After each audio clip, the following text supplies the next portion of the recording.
I'm sure you were expecting to hear the voice of a beautiful elf or a wise wizard, so they could spin you a tale of gold and ancient evils.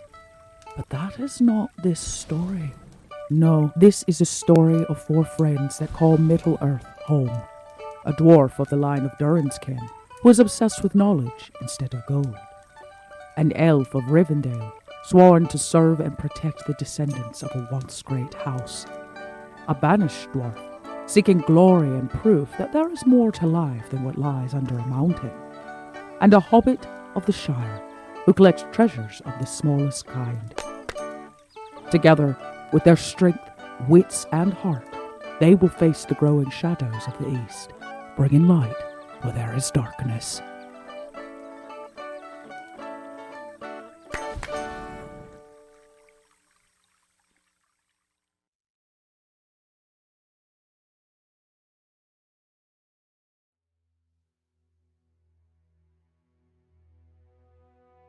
You have had this ring for how long? And the wraith has not appeared? Since just before we left Bree, so about 10 days? 10 days and one sunset worth. And you said a woman of any import? All that we could tell. Her and her brother was traveling with the caravan. Left it in nigh shambles. It is not every day that an artifact of this make, let alone one that is cursed such as this, makes it into the hands of, as you say, common folk. I could say me and the ring had a personal moment, and I saw things, visions and whatnot. And I saw it, the ring taken off the body of an elf, and then passed to somebody else, and then taken again in battle by man. So it could pass down, after being taken the first time. You saw this?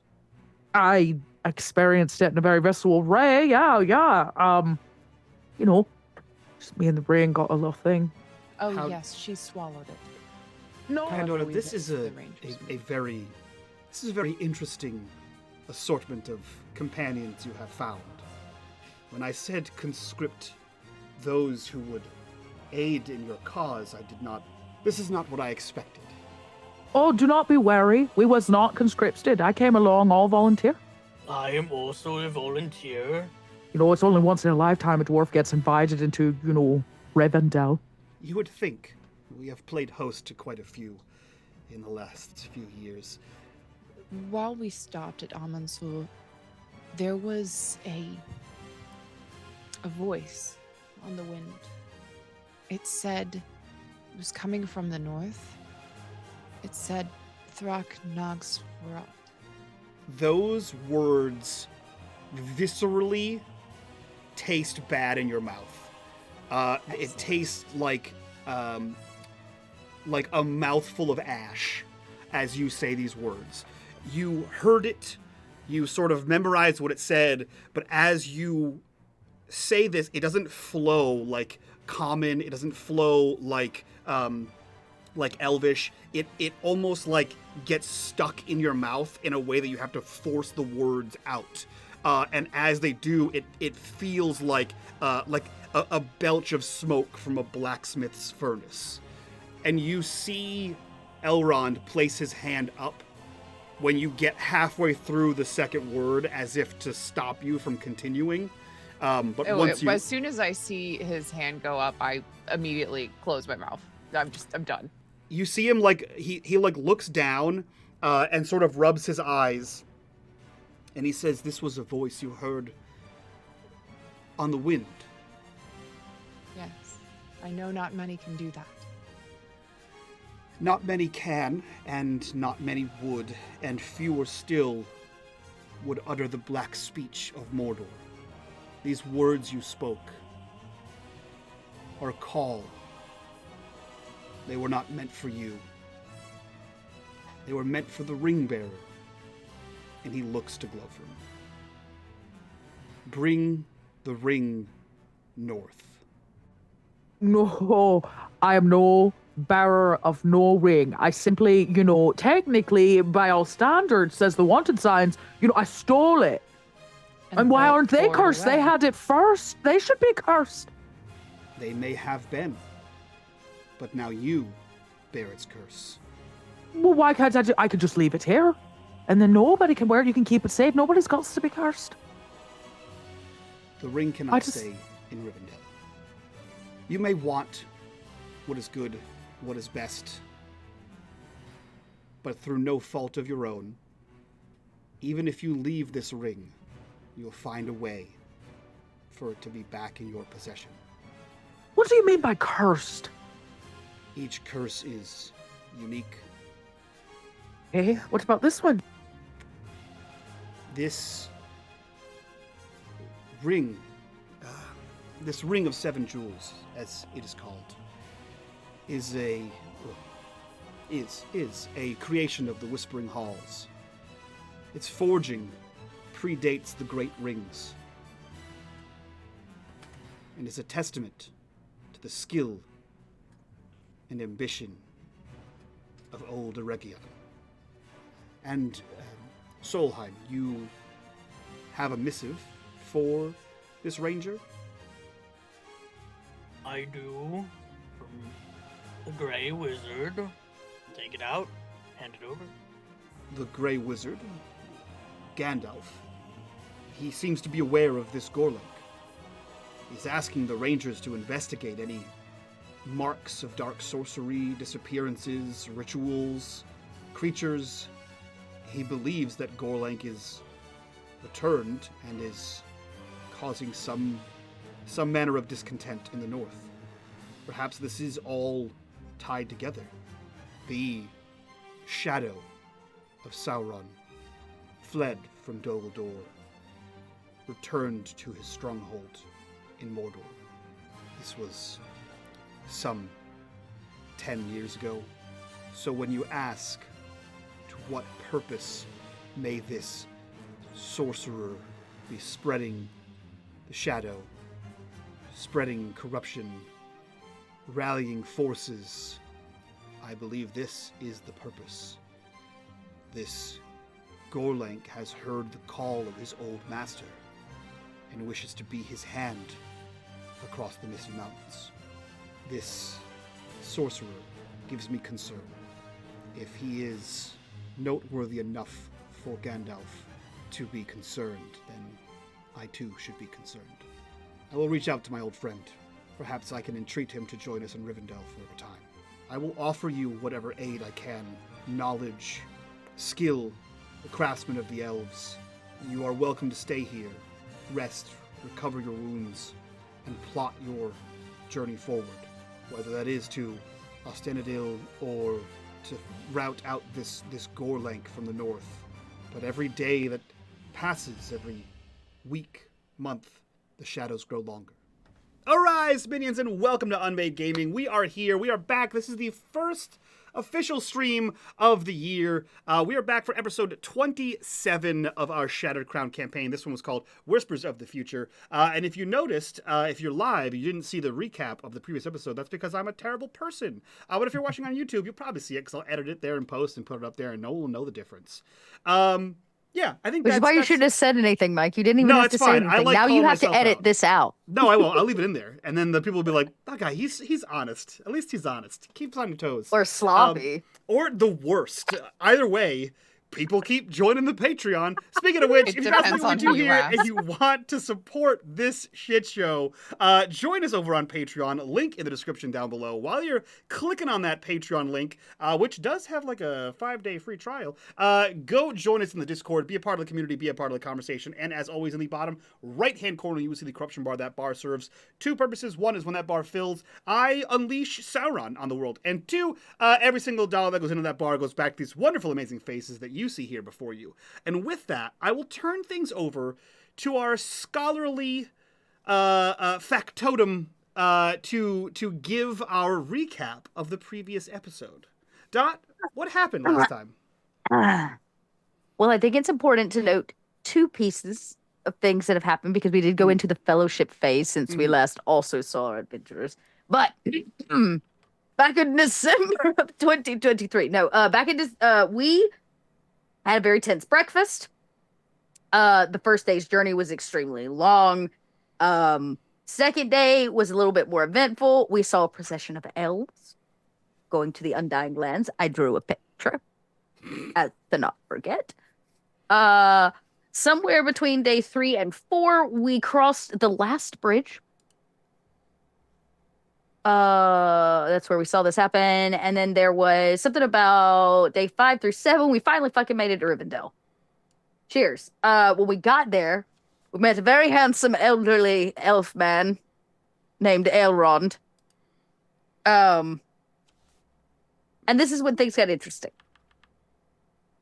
Elrond told us some things, and he touched Glowfrom's hair. I put it in my diary. Well, to be fair, he touched your hair because you cut it off and threw it to him? Mike, I'm doing the recap. I'm sorry. And I said that Elrond's very soft hands touched Glowfrom's hair. I'm sorry, you're right. Right here in my journal. You're correct. I don't know what I was thinking. And then he brought the bad news, which is that this ring that we were simply protecting and that none of us have any attachment to whatsoever is cursed, is the big bold words that I put here. It's called the Ring of 7 Jewels, because guess what? It has 7 jewels. I also drew a picture. And yeah, there's some things here, right? This cursed ring can't be uncursed except for 2 ways. We can find an elven smithing hammer from this one particular location and break the curse, or we can find the sorcerer who put the curse on it and break the curse. But if you wear it, it has some enhancing powers. Why is Gandalf is currently he's seeking Gorlag and has sent the Rangers to hunt him. Fuck Gandalf. I ain't making it in my notes. Elrond wants us to gather forces, free men, Rivendell elves, because people need to know what the hell's going on, because there is, this note says, that shadows grow across the land. And that's about it. And he was like, why don't y'all have a rest in my humble house? It's humble by elven standards. Humble house. Here, have a rest in my humble house for a while. And that's when we went to the fellowship phase, where Elevordna did what? We'll get to that. We'll get to that. Oh, okay. Well, we're going to recap jump. that piece. Okay. Well, then he said, come rest your weary heads. You can keep the ring here, but only for a little bit. You have to get rid of it, is basically the vibe. Yes. Elrond Yes. sounds lazy. It sounds lazy. Right? Yeah. It's kind of like Gandalf, who was like, man, I really got to get that dragon out of that mountain. What could I do? Throw a bunch of dwarves How can at I get it. somebody else to do the work I'll for take me? the last of the royal dwarf line and just toss him at his doorstep. It'll be great. It's going to turn out fine, everybody. It worked. Okay? It worked. All right. Before we get into everyone's individual piece, I wrote words. I had time to write words, but not write or do the previously on. So, as winter cloaks Rivendell in serene, crystalline silence, the company gathers within its timeless refuge, enveloped by the valley's frost-kissed tranquility. The mighty Bruinen whispers beneath ice-laced banks, while ancient trees stand sentinel, their boughs heavy with snow, capturing the soft glow of starlight and lanterns that twinkle like distant constellations. With Yule's arrival, warmth permeates the cold embrace of winter. Rivendell's halls resonate with the melodies of lutes and flutes, the air rich with festive scents as elves share tales and songs beneath vaulted ceiling. Fires crackle, casting a glow that dance across the walls adorned with tapestries, each thread a narrative of enduring Eldar spirit. Amidst this tranquility, Elverneth finds solace among her kin, sharing old stories by the Yule fire, their laughter a melody that resonates with warmth. In the library's quietude, she and Glofrim, surrounded by the whispers of the past, delve into Middle-earth's mysteries, piecing together clues about the Ring of Seven Jewels. In a secluded glade, Solheim seeks Glorfindel's counsel beneath silver-barked trees, discussing hidden threats. Glorfindel's ageless wisdom weaves a resolve that strengthens Solheim's purpose. Meanwhile, Glofrim stands before Elrond, engaged in a profound discourse that traverses concerns and hopes, Elrond's wisdom offering both solace and guidance. As winter wanes, revealing the resilient green of holly and the early buds of spring, the rivers sing a bolder song, heralding renewal. Light lingers longer, painting the sky in hues of gold and rose, promising life's return and the earth's stirring. These moments of connection, learning, and counsel in Rivendell, a haven amidst the brewing storm, sow seeds of hope, resilience, and unity, as winter's chill ebbs, yielding to spring's promise. Rivendell stands as a testament to the enduring strength of the free peoples, and the company, on the threshold of a new beginning, is poised for adventure that lie ahead in the unfolding year of 2966 of the Third Age. As we come out the other side of Yule, we end winter and we begin spring. To where do we find the company amidst the boughs and halls of Rivendell? Elverneth, where do we find you? Well, it has been quite a long and cold winter. I think Elverneth is definitely looking forward to some spring sunshine. So she's probably in a secluded glade that is not too far from the edge of town. This is one of the places that she showed Solheim and oh my God, Glofrim. This is where she showed Solheim and Glofrim on their way in. One of the places that she talked about the trees that grew there and how old they were and what their names were. She'd probably be there enjoying the fresh air and reading one of her books. Okay. Where do we find Glofrim in the hallowed halls?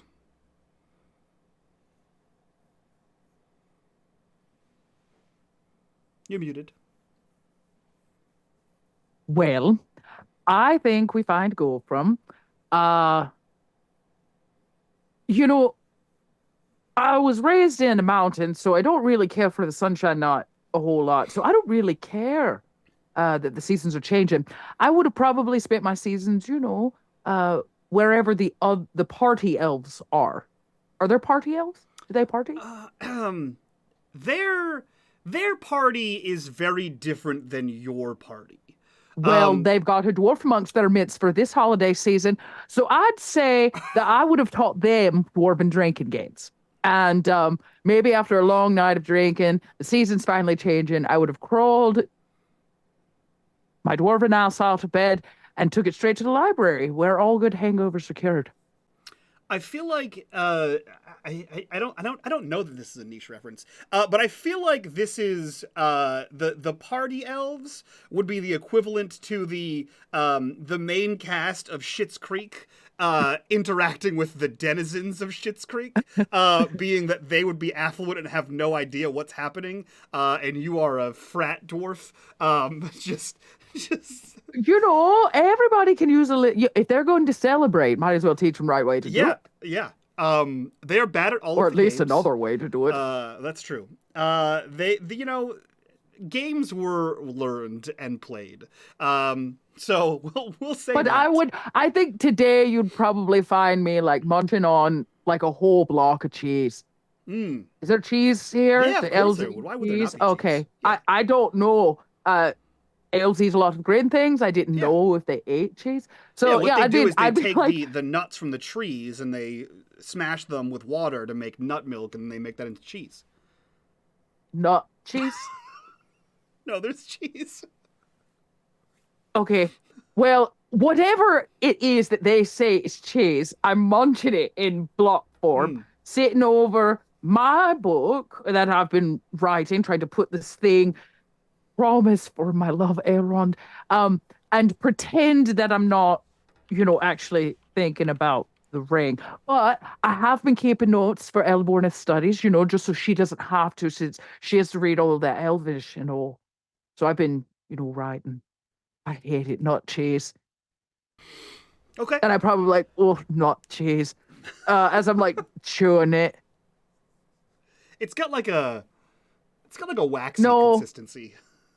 Well, this morning it's good enough to, you know what? I actually said that out loud. Well, at least it's good enough to pass for cheese this morning. There you go. I'm clearly a little worse for wear. And I imagine wherever I cut the piece of like lock, like dreaded lock from her hair, is now starting to grow, it's fuzzy because it's not dreaded no more. So it's just a little tiny dread. It's coming in. You gotta just twist it every day to make sure Yeah, it stays. well, yeah, I have to. Well, if not, I get maybe today I have the bedhead version where I've been laying on it. It's just a spider web. Yeah. Absolutely. Where do we find Solheim?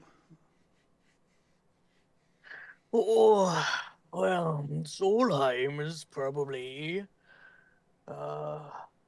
more so focused on how he can train, right? He is in the presence of some very strong and intelligent elves. I almost called them dwarves. And he likely wants to learn more if they're going to be making trips to places where there's going to be battle. He's not a fighter. There is plenty of places to train. However, over the course, I'll say this, over the course of the months of which you were training, because you've been here for about 2 months now, the training here has been unlike anything Solheim has experienced. You are a fighter. You're also a sailor. You've been through various levels of cohesive team, in unison training, but there is an elegance to martial combat in the elves. There is it's almost like it's almost single-minded. Like they have a hive. Everyone moves at the same time in precision. Not because of a hive mind mentality, but because they have hundreds of years to practice these movements, that they just become that proficient. And there's something, I think there's a moment where you realize that, like, everyone has that moment where, like, oh, I'll never be as good, but no, you won't. You physically cannot. You'll never. It'll never happen for you. And there's a moment where, like, you just have to come to terms that they've had 300 years to do this, and you've had 40, and it's never gonna go. It's never gonna happen for you. No. So he is a toddler. Yeah. Amongst seasoned veterans. Yeah. So there's some level of, like, humbling, but then also a level of, like, of the closest thing to perfection in the craft that you could imagine, something to strive for. So on this day where we see Glowfram munching on some cheese, we see Solheim practicing, and we see Elverneth.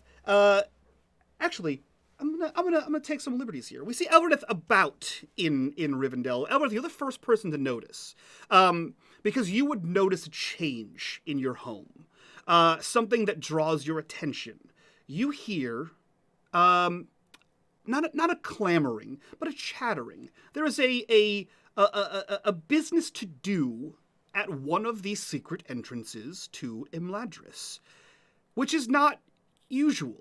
If someone knows how to access this, you should be the normal comings and goings of Rivendell, and people should not talk about it.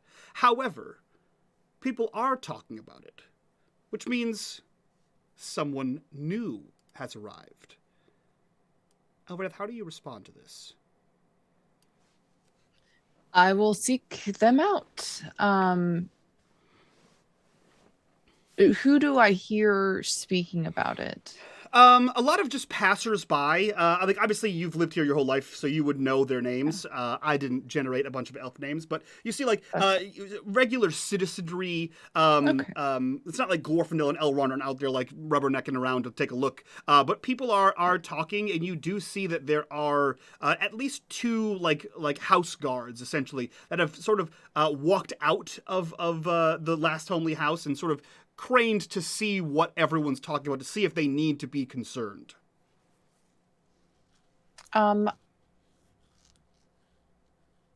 assume I'm probably not walking around with like my sword attached and everything like that. Probably I'm not. at home here. Yeah. It's a very secure area. So I will quickly run to the armory and just grab a bow. And I will start heading out towards the area in which there was a disturbance. Yeah, you do so, and people who don't recognize you at first move out. People that do recognize you move out of the way, but people that don't recognize you and see a bow and not wearing the armor of Imladris also move out of the way. It's not every day that you just see someone running through the streets or walking quickly through the streets with a bow. But people Walking quickly, and it's Elverneth, so Yeah. she's dressed in kind of a strange mixture of Dunedain and Elvish garb. She has flowing robes and stuff like that, but she also has this like corset belt style thing that does kind of hark back to the Dunedain garb and the Outlander garb that she wears normally. But this one, it's almost it's embroidered, but almost so delicately that it's like a very delicate quilt instead. Like she's been working on this piece for a long time. And it's very stark in comparison to how all the rest of the elves are dressed, because they're all very flowing garments and long things. Everything's very loose. But she is walking through the streets with a bow and quiver over her shoulder, wearing some slightly outlandish clothing for this town. Yeah. Though for her, this is normal. People part out of the way. As I say, people who know you and people who don't, either way, move from this. And you see coming down one of the footpaths in the surrounding forests, making a beeline directly for one of the bridges into Rivendell, is someone in the greens and grays and browns, hooded cloak, very weather worn, like has been traveling on the road for ostensibly years. You see a thick line of brown caked to the bottom of their like weathered cloak. The boots are dingy and dirty. You see that they do carry weapons on them, and road weary. Exhausted, perhaps, but you see someone walking up to Imladris, and within a second, you recognize this person as Orphan.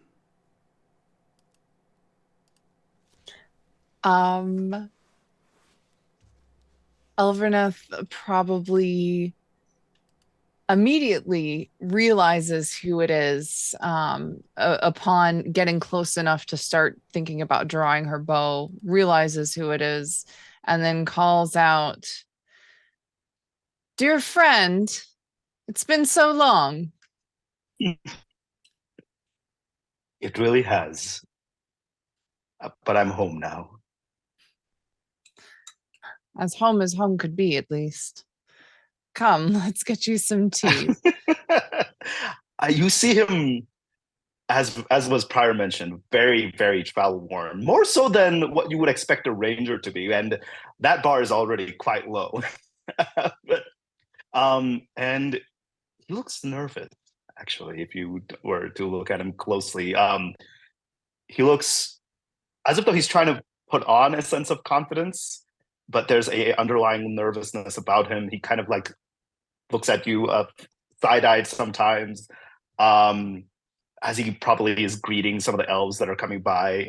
Some might know him, some might not. I don't know who might. And one thing you might notice is as he was before you last saw him, had long hair that was kind of matted but still very shoulder length, with a wisp of a mustache on his face.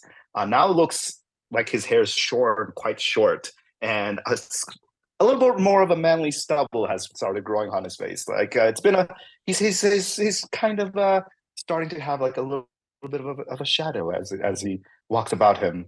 And clearly the hair looks like it's been cut with a knife on the journey. It's not like it was done proper. It looks short in some areas, long in another. But overall, very travel worn, very wary, but also happy to see you. Have you been running all winter? Well, I mean, it has felt like it.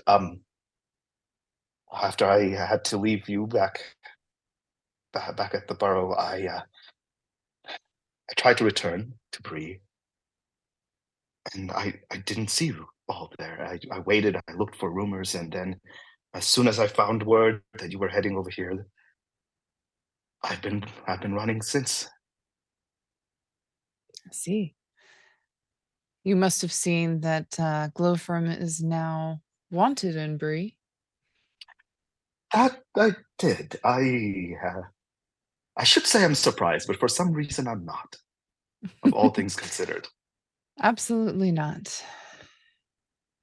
And Wanted they for kept thievery, mentioning. no less.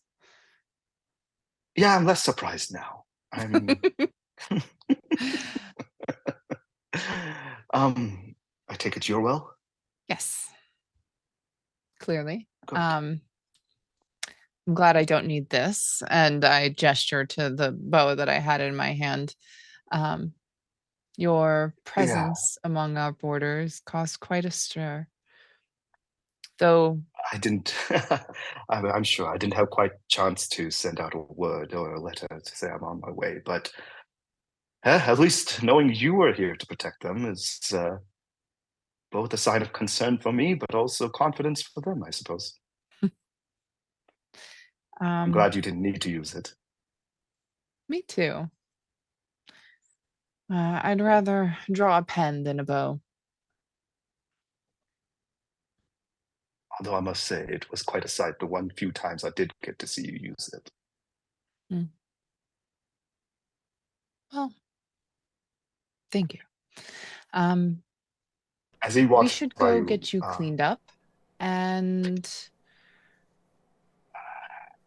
yes. yes, that would. I mean, as clean as I feel like some of it is just caked on and has been absorbed through my skin at this point. Believe me, it has not.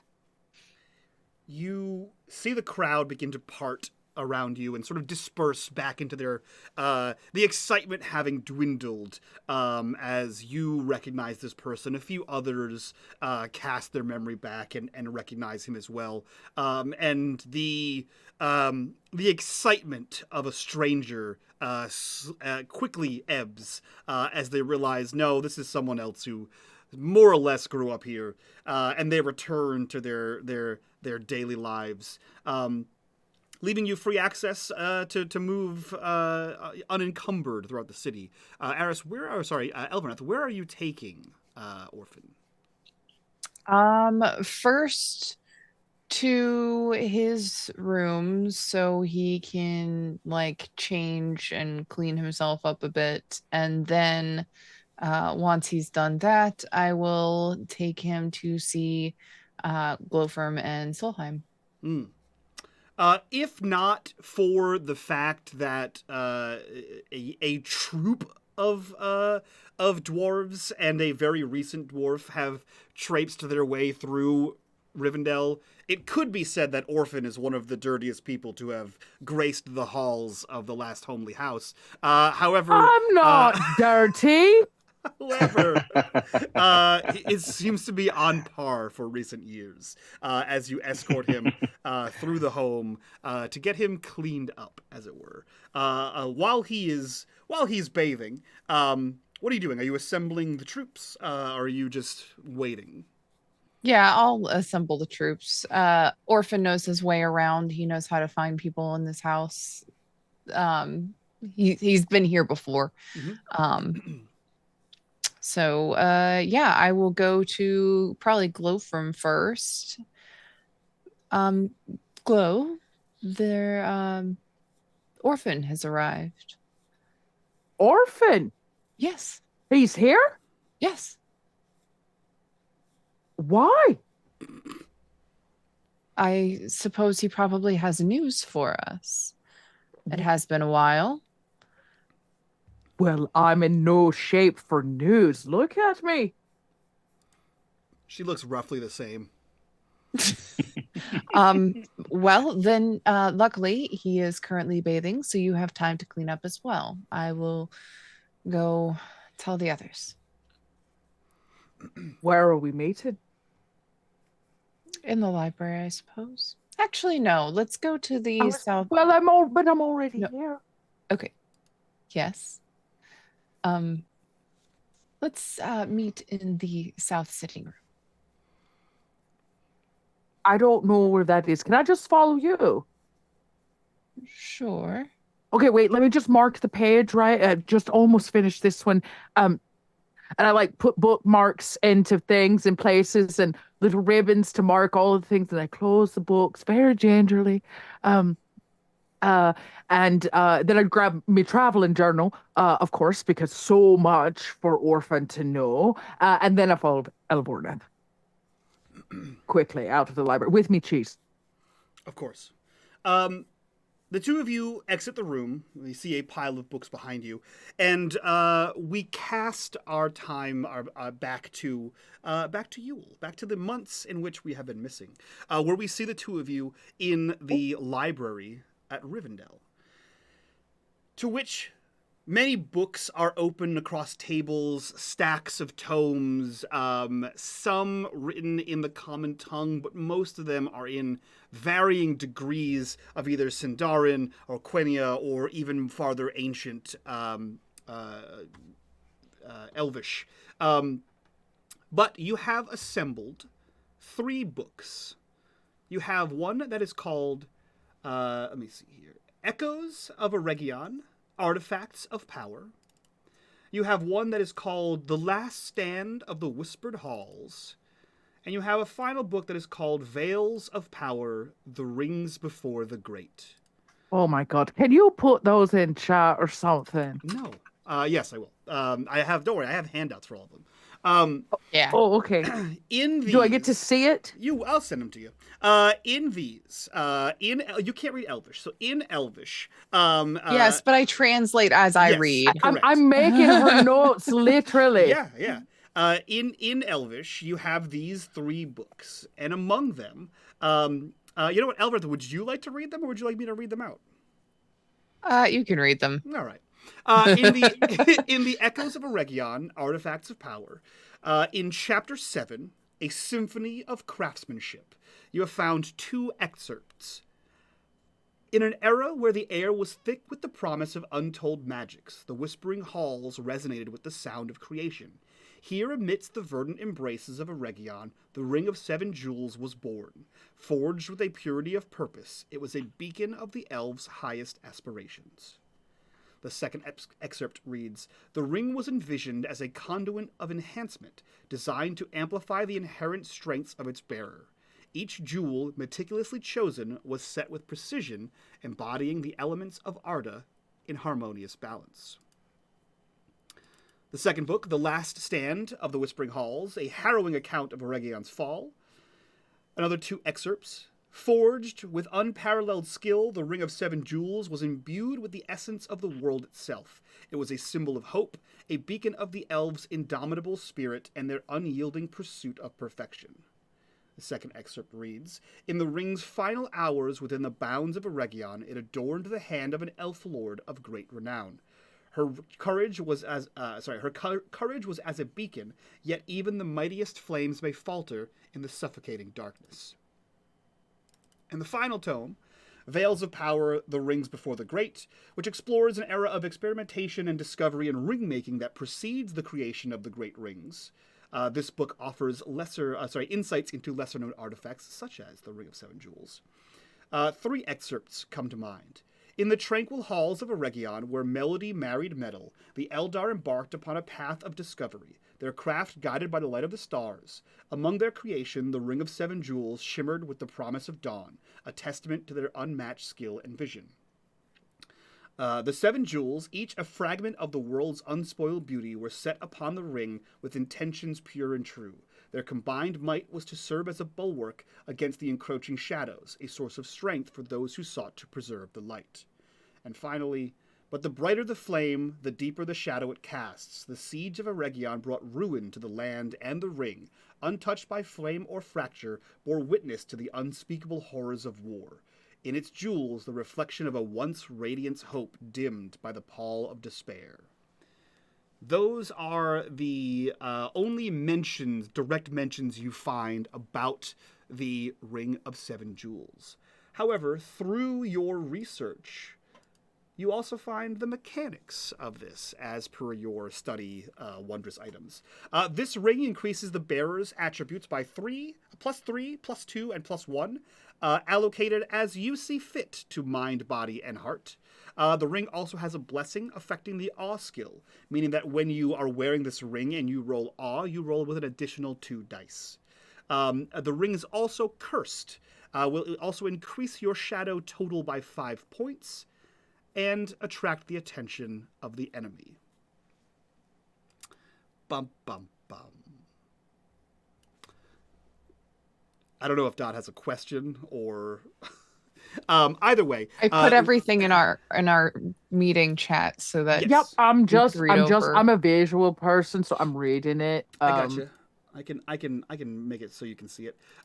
Cool. So you see all of that. We see this these sleepless nights pouring over these tomes, and we cut back from that scene as Elverneth and Glofrim their boots clacking through the quiet halls as they make their way to Solheim. So you guys approach as he is in the training yard. How goes training? Oh, it goes as my back and my knees have also gone.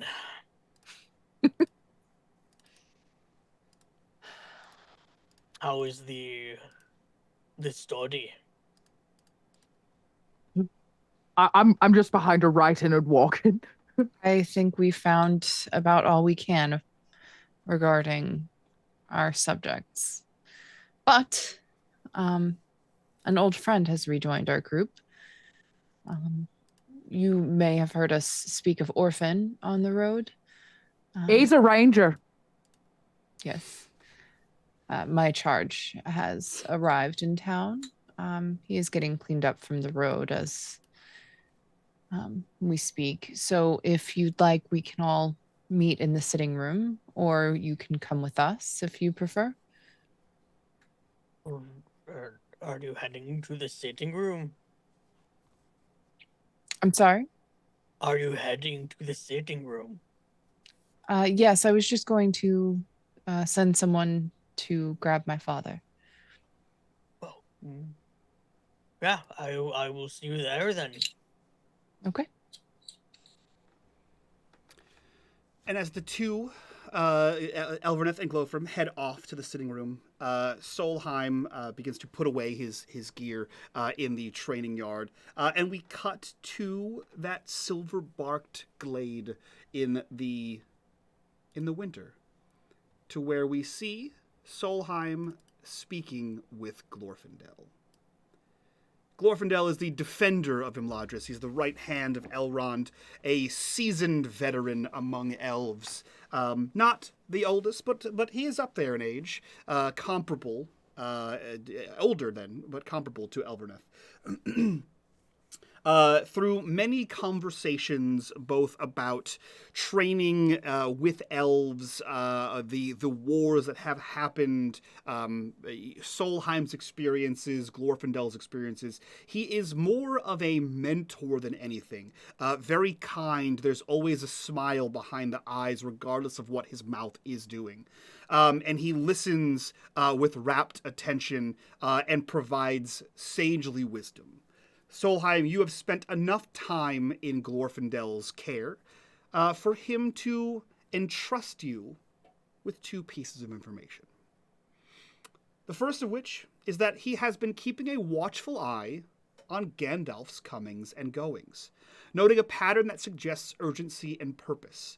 The Grey Wizard has been seen traveling the wilds with haste, visiting ancient sites of power and consulting with beings of old lore, including the Ents of Fangorn and the Eagles of the Misty Mountain.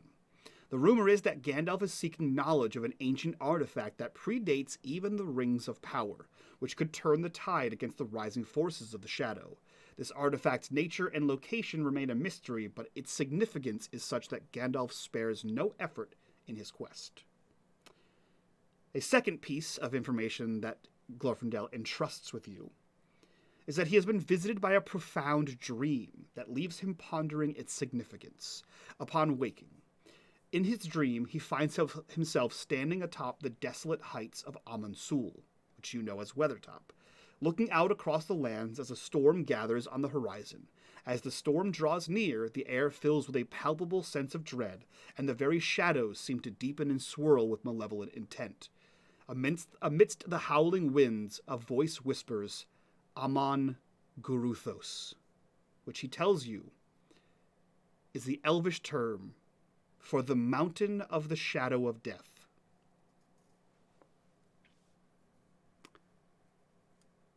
And as we fade from that scene, we see Solheim with all of his gear headed toward the sitting room. Orphan, this is the first real bath you've had in quite some time. How's it feel? What are you doing? Are you getting ready to... You putting your fancy suit on? He is uncomfortable.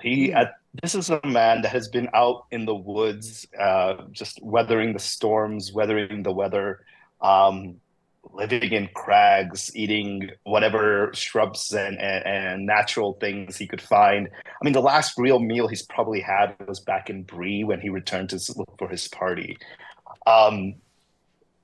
He looks definitely more cleaned up. His hair has been washed up and possibly a little bit better cut compared to the work he had to do, the shoddy work he did with his knife or sword that he had on him.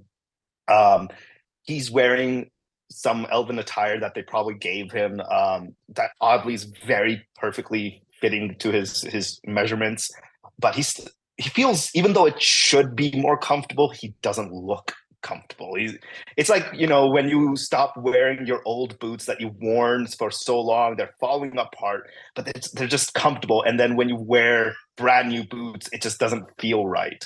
Even though they're much better quality and better put together, he just doesn't feel comfortable in his own body at this point. And you kind of also, if anybody comes across, you see him arguing with one of the elves as he's talking them down from trying to burn his old clothes rather than just getting them washed. To them, it's a lost cause at this point, but to him, it's like, no, please just go and get it cleaned. If it doesn't need to be cleaned that much, I understand, but whatever you get it out, I'm fine with it. Just bring it back. It's not trash. And insisting that he needs his clothes back. And as he turns around, does he see any of them walking in? Oh, you're muted. I can't hear you, bud. I'm muted. No, there we because go. you are... Yeah, sorry, that was me. You are in your section of the house, near the bathroom, but they are waiting for you in the sitting room. You do hear, I would say, several voices. Before we get there, though, Eris, Elbreth, were you intending to have Elrond sit in on this group meeting? I said to send word to my father. Oh, right. I'm sorry. I'm sorry. Are you intending to have him at the meeting? Not particularly, but just to let him know that Orphan is here. Got it. Yeah, if he wants to like specifically ask about anything or anything like that, clearly he knows where to find us. Perfect. Okay, cool. Yeah. In that case, Orphan, you would hear voices, at least 2 of them familiar, coming Mike, from I don't adjacent. mean to interrupt, but there is a corruption bar. Thanks, Melissa. I completely forgot about the corruption bars. Oh Welcome no. back, KP. Can I just say, no other show I've ever been on has done something like this, and the visceral joy as well as the fear I instantly felt hearing that is unprecedented. It brings you back. It's like, oh no. It brings you back hard. Gonna raise the stakes. It's not a bad thing. Sometimes I love corruption it. bars help us. I love it. It's just drama. That's a good one. It's a welcome home. I love it. You know what? It did. It's been 2 months. I have something, but we're gonna wait. We're gonna wait till the no. end of the episode for that one. If we have another one, maybe I'll fast forward things. But I know exactly what that's for. That's for our epilogue. Oh dear. Outstanding. So you hear 2 familiar voices coming from the room adjacent to where you are. So he's like, all right, excuse me, I must leave, but if there's a single button missing, we will have a word. Thank you. And then he just walks away and comes in, and once again, you just see him almost too stiff as he's walking in, trying to get acclimated to his new attire. But as he sees his master and he sees who else is in there? Everyone. You see Glowfram, and for the first time, you see Glowfram. a hulk of a man, 6 and change feet tall, big beef boy. This is a guy you've never seen before, but is sitting like he belongs here. Holding the and tiniest like teacup, right? Just this big burly dude with a big belly holding a tiny teacup. He looks at them and instantly he runs over first to Glowfram and he just goes, "My friend." Oh, it's so good to see you. You have so much to catch up on. Look, I've been writing, and they let me in their library. I might have got cheese grease on the page, but not my fault. Of course, it's never your fault. No, we found a ring. Did I tell you we found a ring? You found you didn't a ring. tell him. I turned to Helen Borman. You didn't tell him. No, I figured we could go through all of the story together so that it could be as chaotic as possible. Well, I feel like maybe some proper introductions in place. This is Solheim. Hello. We found him in an alleyway. We is a strong word. I found him in an alleyway. And it just so happens he was carrying a letter from a person. And Gandalf. Might say a wizard. Okay, I was getting there. I was, underplaying a little bit. Yes, he sent a letter and, we was all headed in the same place. So here we are. Well, that skipped a lot of stuff, like where we found the ring and what happened after the troll and all that. But is this ring of much significance? Well, some might say I've got a few 50 or 60 pages here of research we've been doing over the season. It's not a lot of mention of it, but there was enough for some quality research. I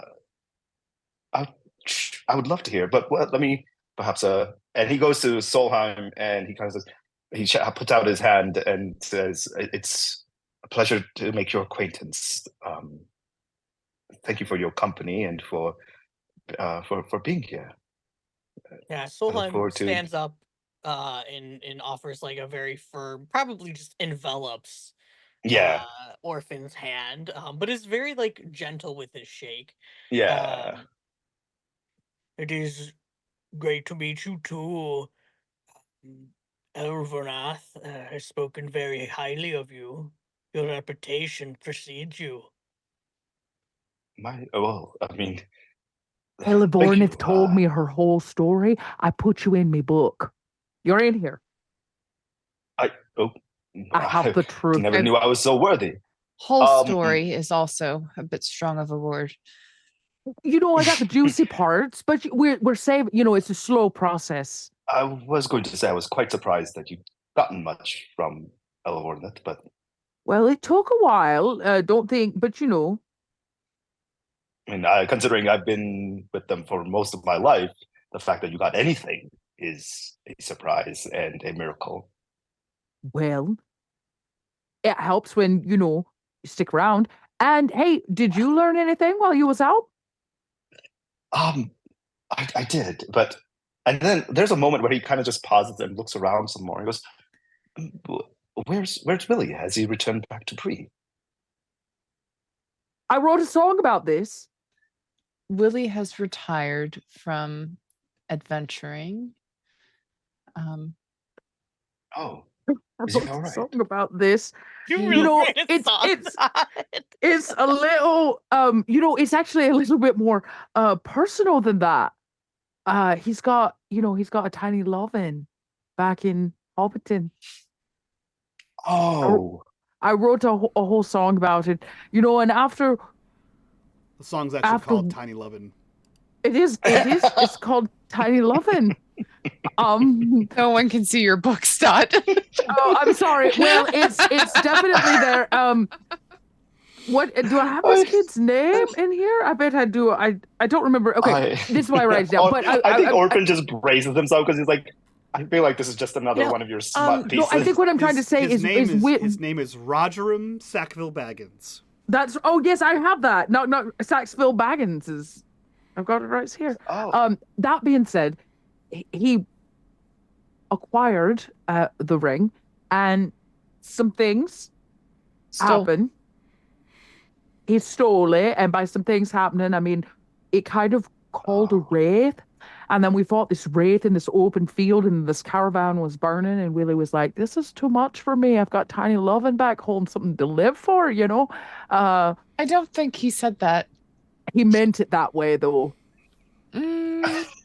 Look, I've been traveling with Willie a long time, building a lot of fences, and the fact of the matter is, he likes his bubbles. And you know, out on the road, you can only carry so many bubbles at once. Yes.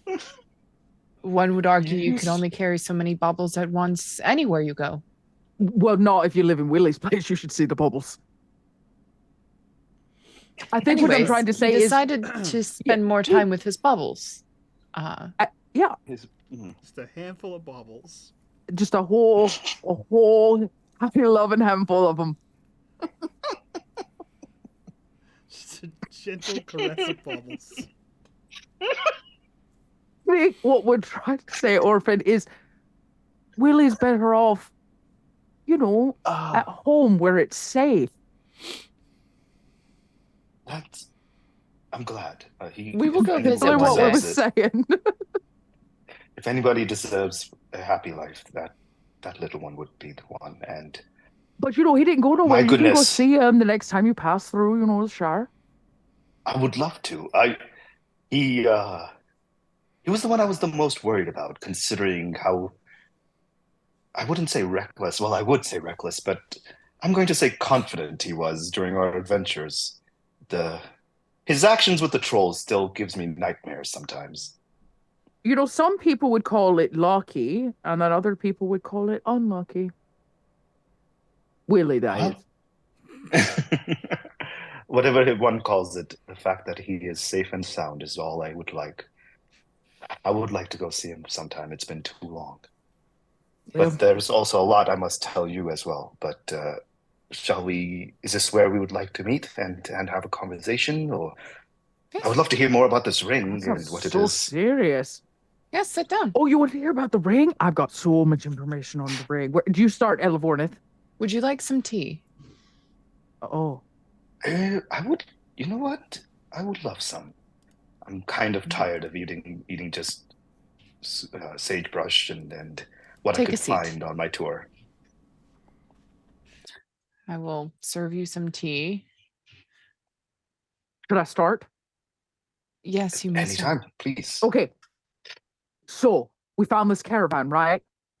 In this caravan, there was this woman and this man, brother, sister. They had this ring, and Willie likes shiny things, right? So Willie Of course. absconded with it. Unbeknownst to us, it is cursed, and just happens to not be. Well, we didn't know it at the time, and then the curse it called this wraith, and we had to fight this wraith.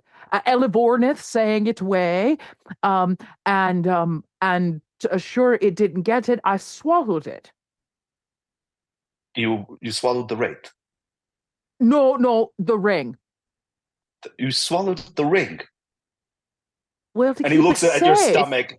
It did not No, get. no, it didn't. It did not stay get rid there. of the wraith. It didn't get rid of the wraith, but it sure didn't get the ring. That evening, I had a date, and and there was some drinking games involved. I upchucked it, okay? Oh, good. At least it came in through that end of you. Precisely my point, which is that I handled it like a professional, and we kept that ring safe. And now you know why she is wanted in Bree. That is hearsay. She's wanted in There's Bree no for proof. eating a ring. No, because I'm she wanted because threw Willie up stole the it. stolen ring in public. What Clearly was I in supposed to possession do? of it. Listen, I had these visions, right, when I swallowed it, and I was on this date and got all fuzzy there with Narvik for a while, and then I wasn't there at all. I was living and breathing and walking like an elf, but in a different time. I'm not lying to you. I'm talking scantily clad bits, full-length legs. Orphan just has this range of emotions that go across his face of confusion, but here's the most concern, of important shock. part. While I was having this insane vision from swallowing this ring, I seen its making. I saw it way back in history, which made me realize it wasn't a vision at all. I was living its origin or something, and I seen it, and I saw it, and I felt it. And so when I upchucked the ring and came back into now,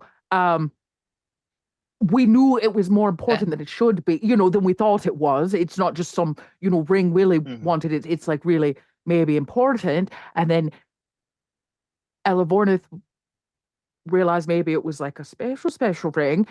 And then we had the idea to bring it to Rivendell. Do you mean like one of the Ring of Powers? It is a ring of power, but not one of the infamous ones. You can call it by its name. It's called the Ring of Seven Jewels.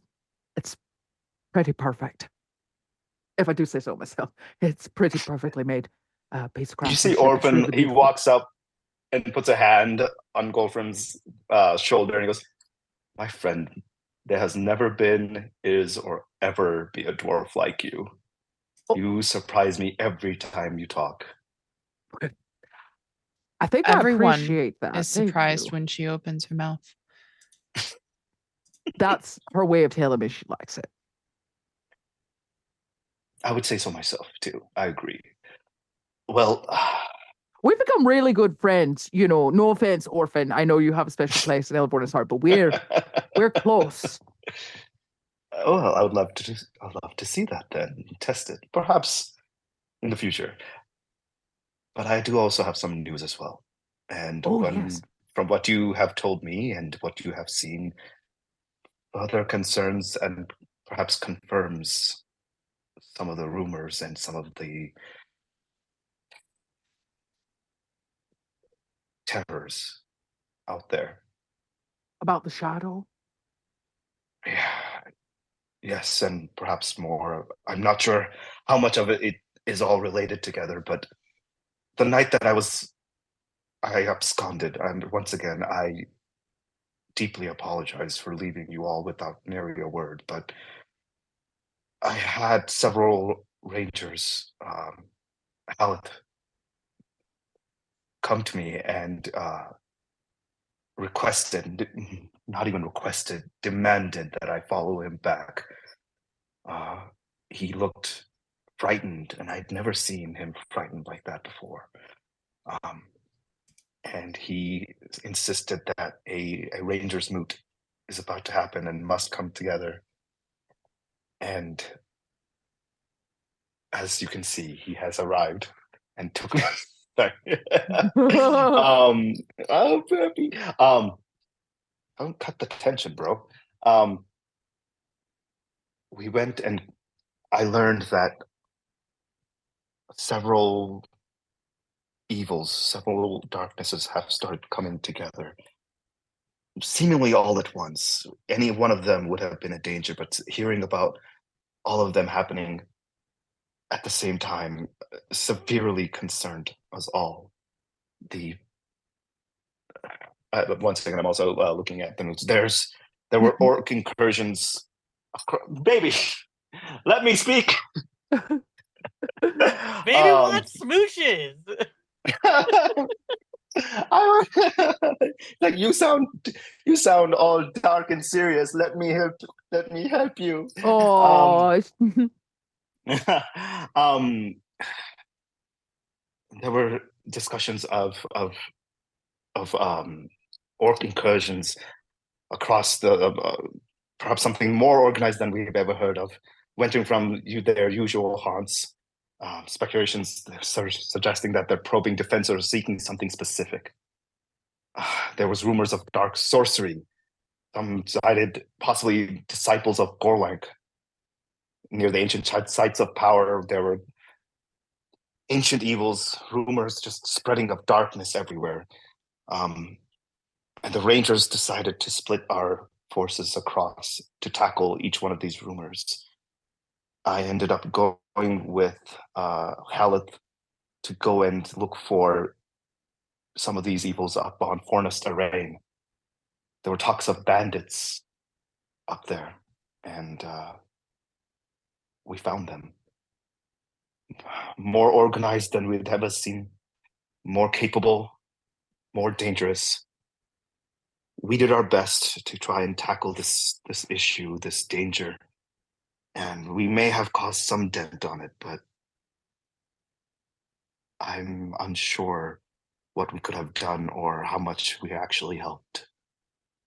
It was the reason why I was sent to come back here, as one of the reasons anyways. As I heard rumors, you were also in having brain fart.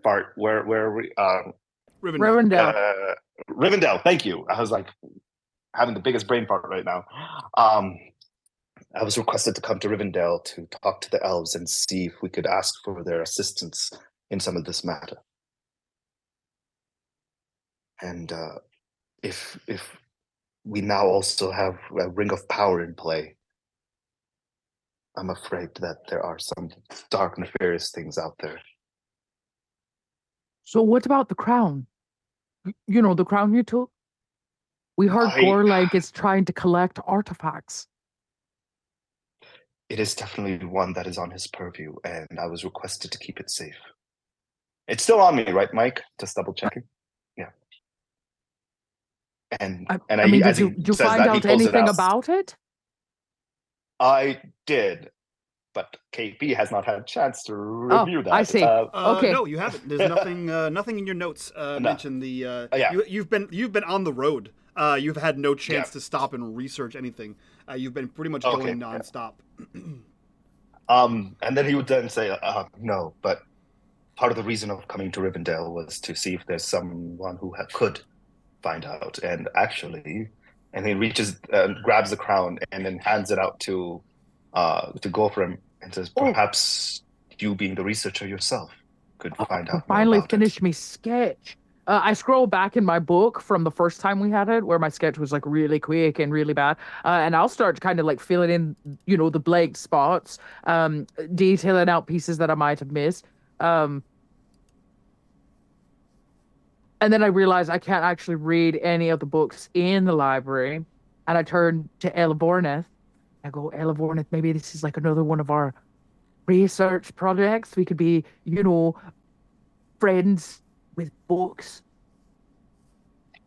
That sounds lovely. I hand her the artifact because obviously with she's book going to do friends. the research and I'm going to write the notes. But it's fine. I'm part of this process. Yes. I wonder if you said you said Gorling, right? Yeah, Okay. I did. I wonder if Gorling is looking for the same type of artifact that the Grey Wizard might be looking for. It's Glofnil was possible. telling me that there's possibly some type of artifact that the Grey Wizard is sparing no expense trying to find and locate. Did they mention any details about what this artifact is? Unfortunately not. Hmm. Well, that's because most of them, their grey wizards, are not trustworthy. It's, well, compared to the rest of them, at least we have one on our side. On There your are other side, dark room. maybe. Well, at least if it's on my side, friend of a friend, correct? For now. One thing I forgot to mention.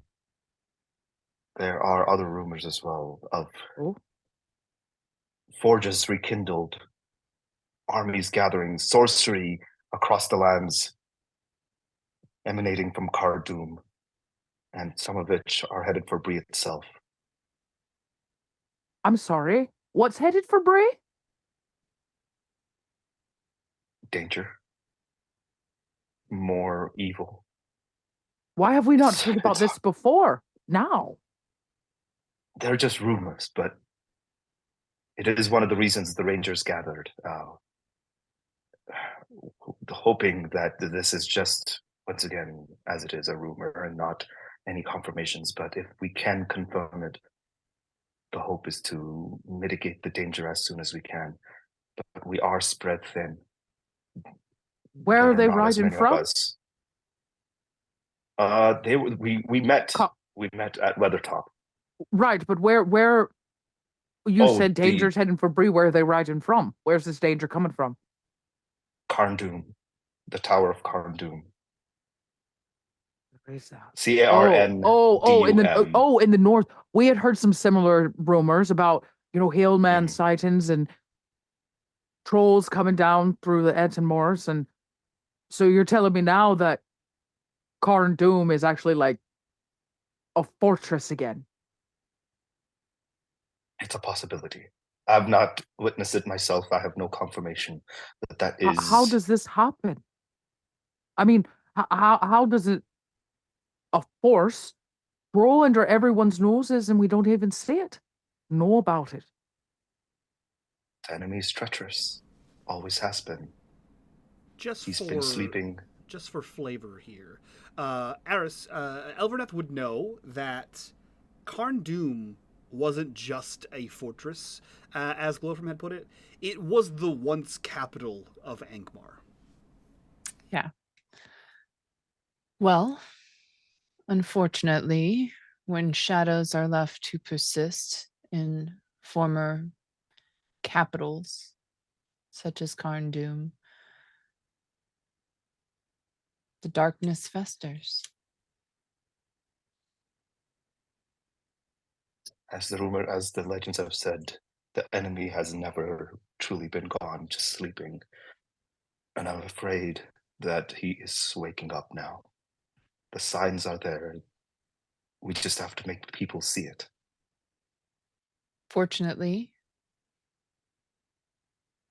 Fortunate, the enemy has already declared himself. Hate it The when White you say it Council that. knows.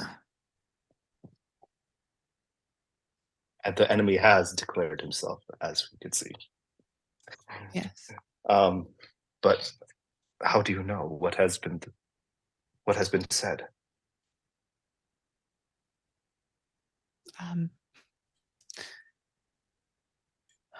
All I know is what my grandfather has told me. Lord Elrond says that he has declared himself, therefore he has. We have been silently moving to fortify ourselves. But unfortunately, there's not much extra to do other than things we've already started. We just have to continue. Well, have we Time. put out letters? Have we informed all the city? Who's telling the Shire? And what about everybody at the Prancing Pony and Willie? Somebody's got to warn them. That is the goal, but how many will actually listen? Well, I don't know. I've never technically fought in a war before. I know Elivornith, you have. How do we warn people?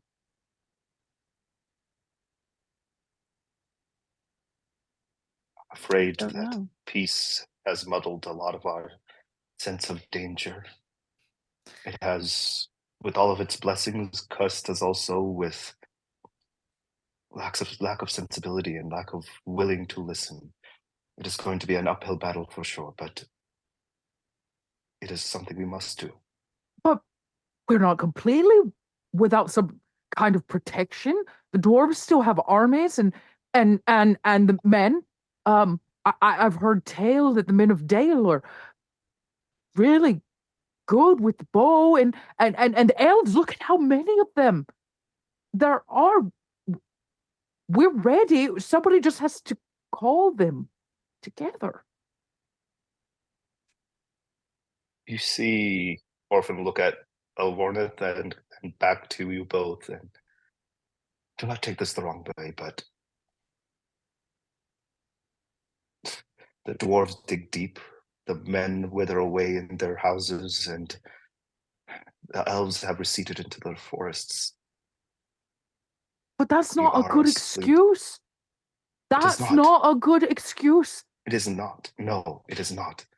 But I am telling you that it will be a tough fight to wake all of them up. Okay, we're for well-traveled folk. Who do you know? If you walked into Dale or we went into the Shire, who would listen to us? Who would hear us?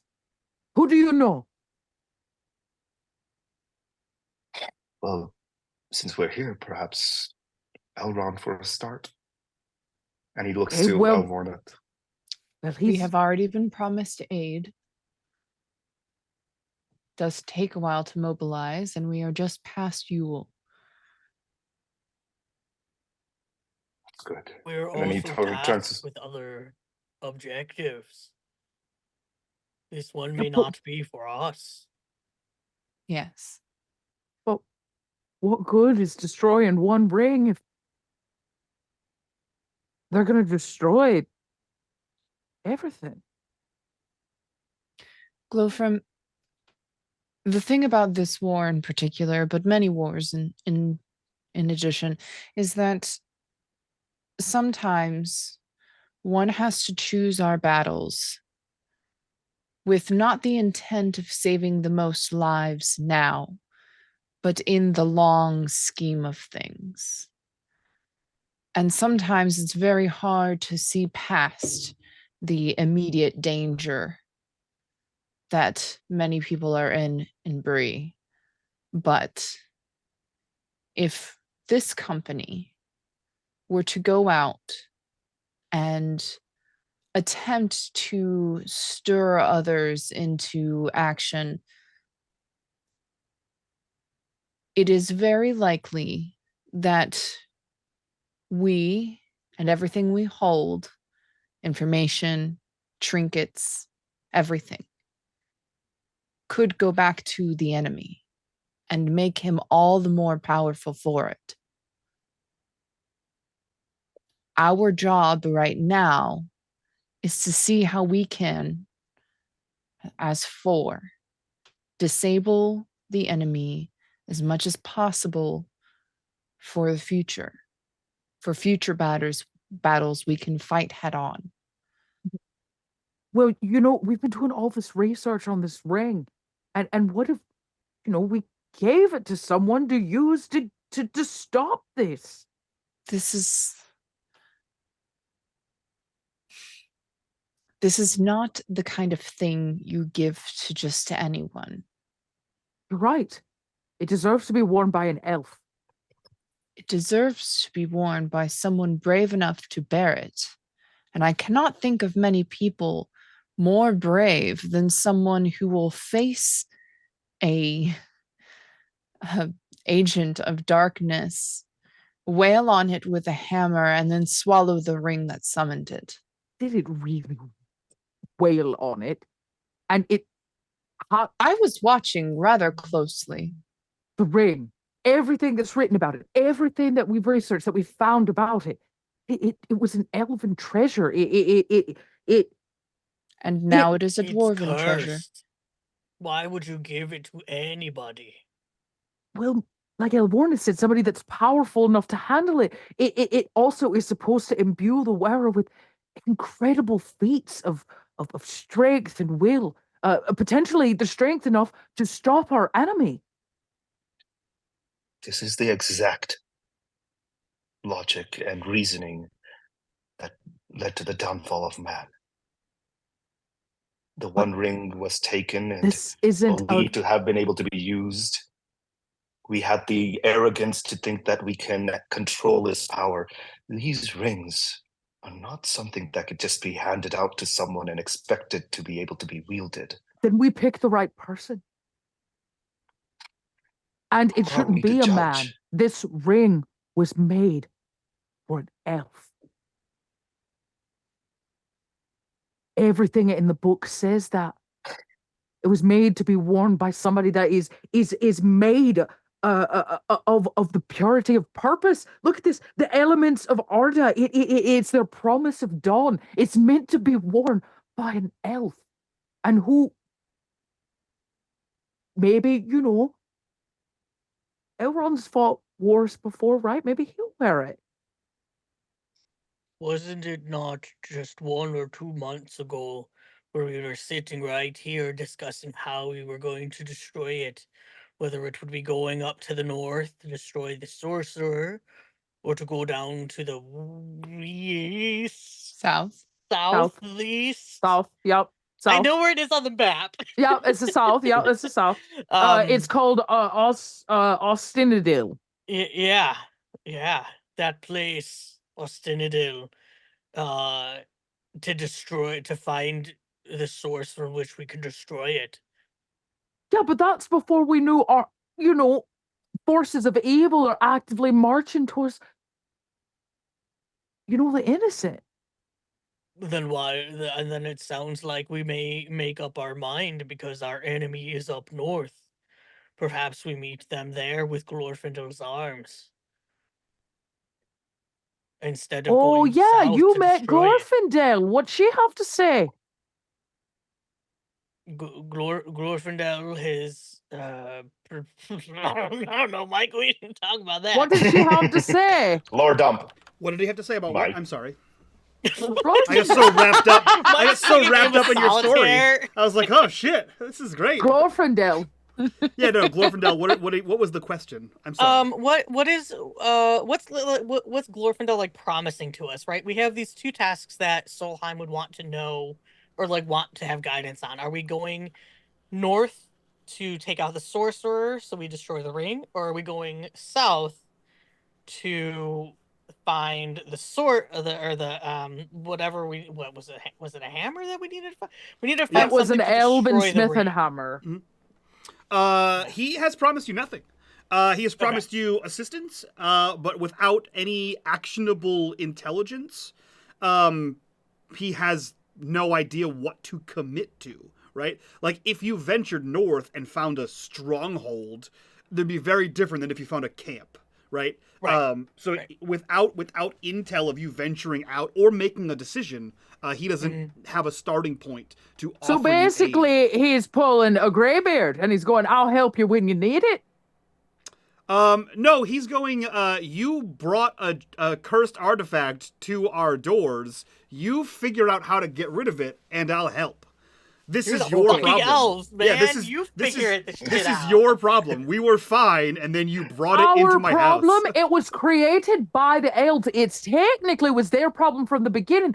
We just happened, our little hobbit friend picked it up. Well, what happened was it was buried with an ancient elf, and dirty humanses dug it up. So it's your problem. Well, then. And then got stolen by a halfling. Yeah. You know, It like ain't, one does. it's not that ring. But, well, I guess it technically did get stolen by, a hobbit. You're right. Okay, so but- Glorfindel's telling us just to figure it out. They don't want to take any ownership over this artifact that so deeply and desperately belongs to their people? No, it does not sound like it. What it does sound like is we're going to need to head up north. We can kill 2 orcs with 1 sword. But if we aren't we then taking both the crown and the ring straight to Gorlek? Well, that is the risk. You That seems like a heavy earlier, risk when we could head south and he's not there at all. And if we beat him, But then who would stop the forces from encroaching upon your friends in Bree? You seemed so concerned about that too. Oof. I am. This is my dwarven panic. Look at me twirling me mustache. My hair's gonna fall out. Glofrim, if I may say, as Elvornith had said earlier, our place is not to fight an army. We don't have the manpower. We're stretched too thin. No, but we Best do we could- have the power. It's right here in me hair. We do. We have the. To use it would be just as foolish as the humans who dug it up where it was We safe. are not. What if we just We put are it no back? more capable. Just put it back. Can't we just find your tomb and put it back where it They belongs? has would been know discovered. how. They clearly found it the first time, But they and wouldn't it's know- cursed. These So we artifacts- need to destroy it. Right. From my understanding of these artifacts of power, they have ways of means of being found. I They get wish it. I'm just back. saying it seems like a waste. When we're standing here talking about how we don't have the forces and we can't get people to join hands and actually fight a battle against the same enemy. And here we are staring at a little piece of shiny metal. And it could give somebody the power to stop it. And we want to destroy it. Glorfrim, if I Weapons remember such as- correctly, did you not tell us the tale of your vision that every bearer of this ring met an untimely death? We're all gonna meet an untimely death if we don't do something. Right, but who would you want to sentence to this death? I don't If we want to give it sentence to- anybody. There's got to be, somebody brave, somebody willing, somebody able, somebody Glofrim, strong enough if to I can take it say, up. this battle, and I feel this to the core of my being, is not something that can be won. This war is not something that can be won by a single powerful individual. This is a war that is won through the unity of all of us together, of our races coming together and fighting as one. I agree. Because my fear is when you have such power concentrated on an individual, no matter how good that individual may be, absolute power corrupts absolutely, and we will then risk having this individual becoming the next Dark Lord. Then tell me a good plan for getting dwarves Just and men and hobbits and elves to come together and fight for something else. Because if we you're do telling what me, we have been, if you're telling me that they're not going to come together And you're telling me that we can't use this powerful ring that we've found that could give us the power to solve it? What solution do we have? I was not saying that it cannot be done. I was giving you what our current reality is. We will do our best to bring them together. And it is, once again, not just us 5 here or us 4 here. And how does us trepsing all the way southwardly to go find a hammer to destroy this ring help us bring our people together? It will Brings hope. unlikely do this, but it is our part to play. We are but one small cog in this machine. That is the part that we can do. Leave it to the elves here in Rivendell to go north and to fight against the greater force. As long as they will. I would certainly hope that they would. Must. I will say this. Every act of courage, every act of renown, of moments like these, where we are able to come together and remove these artifacts, these potential danger that the enemy can use against us, echoes across farther than we could ever imagine. There was a rumor, a story of a captain that killed a sea serpent recently. And perhaps that in one action might not be seen by many as that important, but that is one less power that can be used against the people of this earth. Well, guess what? You actually introduced yourself to that sea captain just, a few minutes ago. Oh. My apologies for not recognizing you. I had just heard the rumors and I did not realize it was you. You have accomplished a remarkable deed. Oh, no, I am no sea captain. You were not the one that was on the ship where the serpent had attacked. I was. I am the sole survivor. My apologies for your loss. Thank you. But I from have my seen these understanding, forces of darkness, though, and I am, though we are new in kinship, Orphan, I would tend to agree with you. I would hate to see these artifacts falling into the wrong hands and let more darkness spread and harm people. I believe we need to be going south.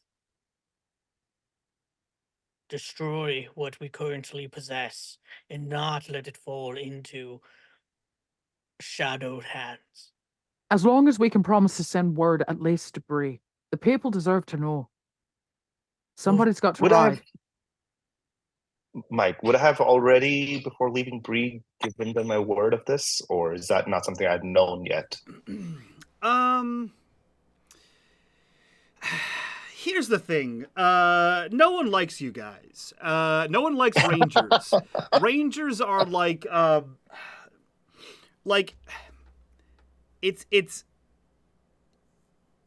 it's one of those things where like you go out there and live in dangerous places and you're outsiders, right? You don't have a normal life. And you tell people that it's because you're fighting the things that go bump in the night. But from their perspective, nothing goes bump because you're doing your job. So it seems like you're not doing anything. So it just seems like you're weird, dirty vagabonds who bring trouble. So you're tolerated at best. So if you were just like, there's an army coming, and they'd be like, all right, fucker. Crazy person. I'm just saying, again? We should send somebody that they'll listen to, a messenger. I might not trust old Greybeard, but for whatever reason, everybody else does. What about your seasoned friend? The little one. Willie. He is also wanted in Bree. Is he wanted in Bree, Mike? Yes, for There the were theft. posters of both of you everywhere. Did I look good? You looked best. They didn't quite get the magnificence of your mustache as much as they should have. Well, but it's an in-person kind of thing. But I appreciate it. Okay, well, good to know. Okay, so Willie can't really go running into town and telling anybody. Who else do we know? We met so many people. I mean, the stable guy loves us. We pay his rent. perhaps, We and always bring his horses back. I turned to Elevornath. I said,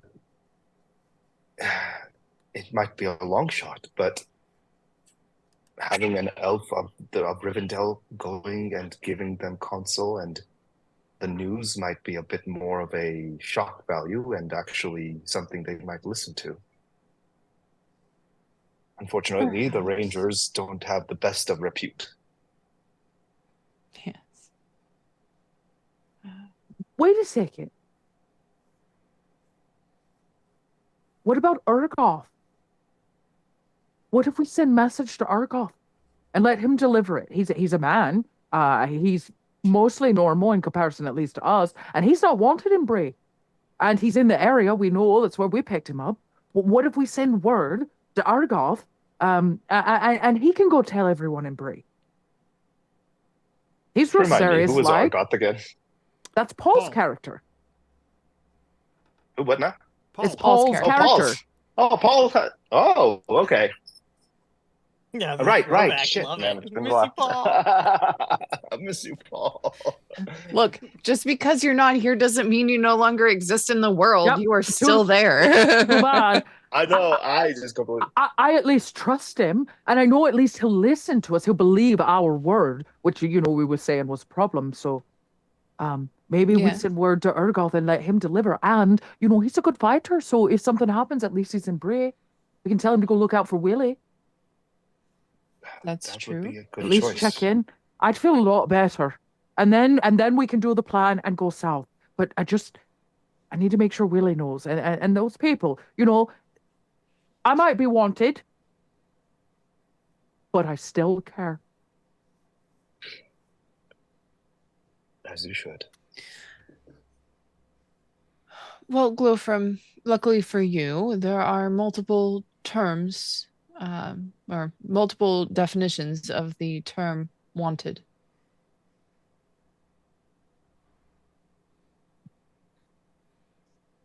I had a dirty joke, but it feels like in this setting, maybe it's inappropriate. I'm learning. Sometimes the best Like time is Elavornis this is moment. teaching me that sometimes, me jokes should be left for the fireside. I'm proud I of did you. enjoy them, though. Thank you. I've been writing them down. I've got whole pages of very dirty notes. Merely I remind you that I am a sailor. There's very little that we are offended by. Well, it's not really for your offense. It's just trying to be respectful, of this. A respectable setting. Mm-hmm. So don't think that those elves didn't laugh at them jokes when I got them right drunk. They did. They thought it was funny. I'm surprised you got them drunk. At this Me point, too. like, Orphan just trying to imagine Elvorn drunk. I'm just saying, what they needed was a proper drinking game. Well, that's They new. tried to win all their drinking games by not drinking. That's not the right way to do it. To win, you have to end up drunk at the end. So, I taught them the proper way to go about it. And boy, howdy, it changed a few things. You're not so Very well. uptight. No, you really are. You still, but I got them to laugh at least once. Maybe at me. Or was it the joke? I don't know. Doesn't really matter. One second. There was one thing I forgot. So, Oh, that's right. There was one more thing that I forgot to mention. Talking about all these rings and artifacts. If we're going to be on a quest to collect these artifacts and destroy them, we have the crown and we have the ring. But there was a rumor about another artifact related to, and perhaps this is something that aligns with your goal as well, Glofrim. There's another artifact that is rumored to be under Karndun. The Gorlank is said to be seeking one under there, and is on his journey there right now. Wait, so you're telling me he's no longer in the north, which was the last place he was sent. He's now on his way to the same place we're headed? Either him or his army or whatever ill lot that he's collected. An Ostinadil? No? I see Mike shaking his head. Oh, Karndun. the You dumb city, down- the city. Yes, Karndun. yes, yes, yeah. Karndun. Karndun. Karndun, Okay, got yes. it. Yep. So you're telling me he's what, dug up this ancient city and he's rekindled it in a means of excavating some artifact? I'm not sure if he has himself rekindled it, but he is interested. He is for certain looking in that direction. How far he has come, what he has done with it, I am not too certain. But if our goals, our quest is to go and You said he's trying to find destroy. it there. Find That is the correct. artifact there in Karndun.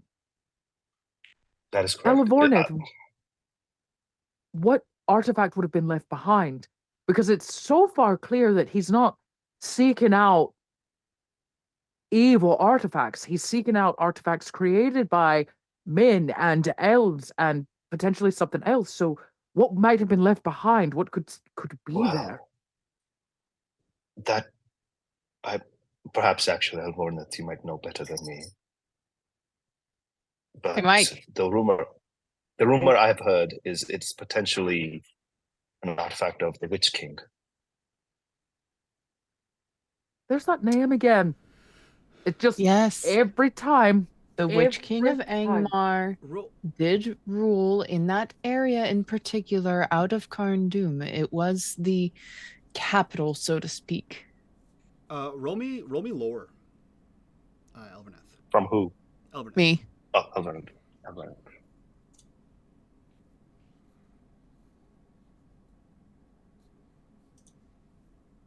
Do I get any bonus dice? Your bonus dice is the ability to make this roll. Okay, cool. Success. Success. The war for the North, the War of Angmar, ended at the battle you were at. Okay. Ended there, as in was not pursued back to Karndum. So, Yeah. Okay. it is safe to say that there are no untainted objects in Karndun. You would not find an elven artifact or a mannish artifact or a dwarven artifact. Okay. there. Yeah. When the Witch King of Angmar was defeated, he was driven back. So, again, left to fester in the shadows of Karndum.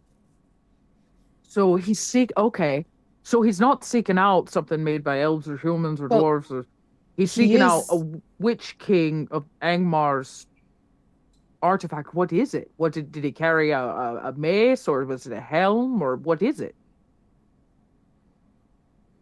Could be a few things.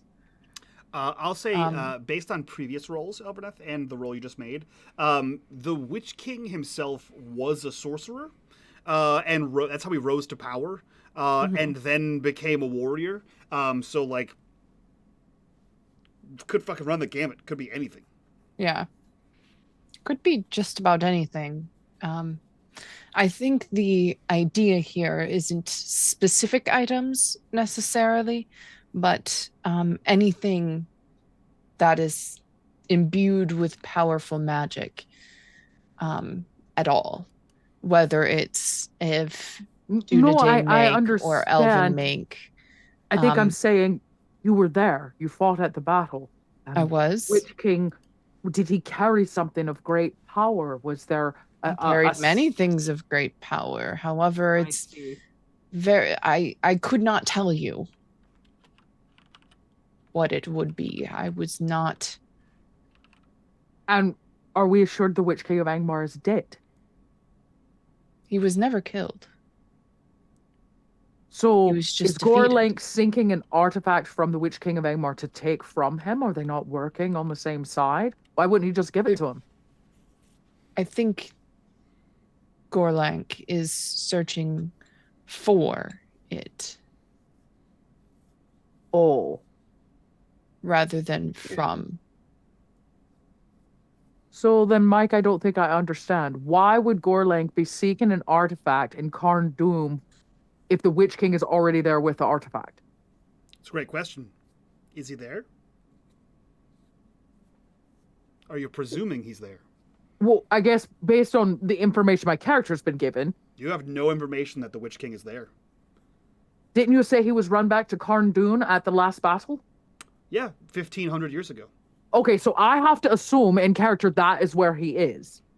Nope.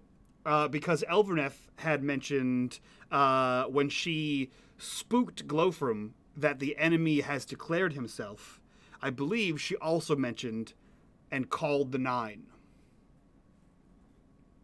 Which you may not understand. Glowfram may not understand what that is, but that is something that has been said in-game.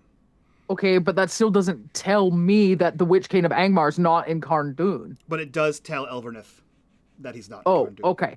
Well, that's the piece. So this is why Glowfram doesn't understand. You wouldn't know what that means, right, without the context of which Elverneth has that context. Glowfram, I don't think that he is there. And Karn Dune? Yes, where else would he be? As I told you before, the enemy has declared himself and called the Nine. The Nine being what? One of the Nine being the Witch King. Ring bearers. You mean you mean the ring race? Yes. So where has he called them to?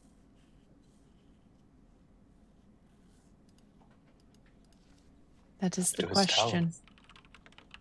So the Witch King of Angmar leaves Karn Dune. He sends his lackey Gorlank behind him to seek out an artifact?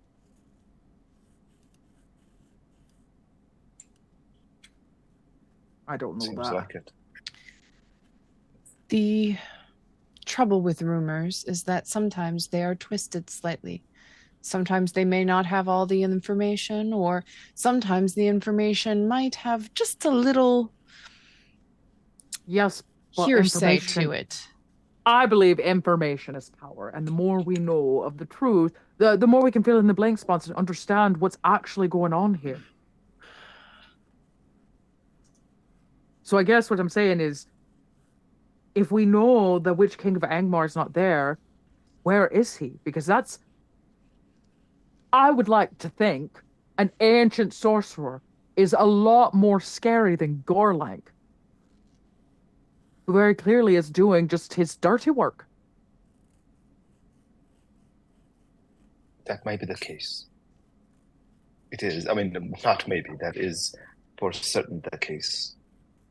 And that is the reason why the Rangers have come about and started traversing to various regions, trying to convince as many as they can to stand up. But we do not have the strength amongst us to face the wrath of the Witch King. But we can do something about Gorlank, and we can do something about these artifacts. Well, he's headed north, and we're planning to head south. Is Karn Dune north? Yes. Oh, okay. It's here on the map in Roll20 at the very top. We're headed down here to Ostinadil, which is at, the base of, well, Moria.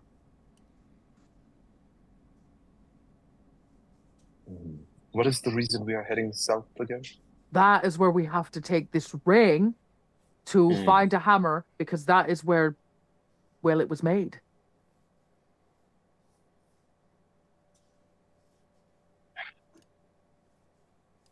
I do not know then. I do not know what the right course of action is. Well, if all those many thousands of years ago they weren't even willing to chase him all the way back to Carn Dune, I don't think we can come knocking on the door. Um, I still think going south is the right option, as long as we're sending word to those who need to know that Carn Dune's fires are burning again. That means something to somebody. We will How's be the hope? sending word. That is something we can do. Part of the reason for coming here was hoping that the elves could also This come crown, in and assist. we have two things that potentially Gorlank and or the Grey Wizard himself is looking for. This crown, which we found in the burrow, and now this ring. What does the crown do? Did you ever figure it out? No. I was on the run. I was on the road. I've not had any chance to do any sort of research. Did you wear it? I, out of respect, had not. Do you think your grandfather would know something? Maybe we could go talk to Elrond. For no particular reason, other than this crown. We could try, Do you think you know what it is? perhaps. He is a wise older man. He's been around, a long time. He could maybe provide some. Glofrim, Yes? are you No. You didn't No. let the lady finish her question, Glofrim. We've spent an entire season. I've been finishing her sentences on paper. I know what she's gonna say. No, I just think, he's well put together, knowledgeable. He's, tall. No, he's just getting for my taste.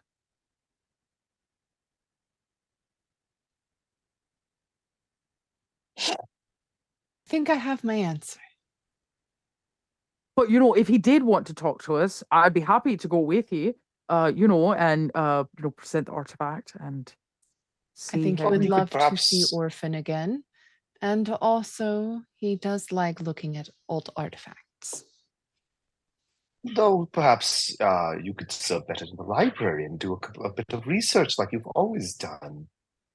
Yes, you could go to the library instead, and we'll go visit Elrond, since clearly you are not interested in seeing him any more than. No, I'm happy to go. It's not out of my way or anything, but I was finishing the story for him, and I thought maybe he'd want to, he could come by the library and look at the pages I finished. Oh Good no, manuscript. you could go to the library and spend the time. We'll do this task without you. It's But totally. he'll come by to see the story when I'm done. Right? Oh, I don't recall ever seeing Elrond in the library the one few times I've been there. He's quite busy. He's not the one to wander. Right. Except that's all he does is take walks and wander. I have Not to been the here a library, whole though. season, Orphan. I've not particular. I've watched him on the occasion from afar. You have been watching him from afar. How frequently? Not frequently. Because I was in the library most of the time, but when I wasn't, and he just happened to be in my line of vision. Oh, Dwarves have good eyes, specifically at night. And I saw him. My answer just keeps getting clearer and clearer. What am I do supposed to this say? He already. glows. Have you seen the man? He literally glows. It's hard not to see him. That chiseled jaw and all. That hair. His robes.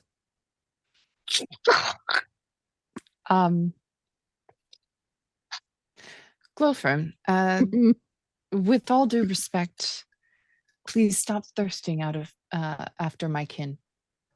He is married and my grandmother is still alive. I don't understand this reference.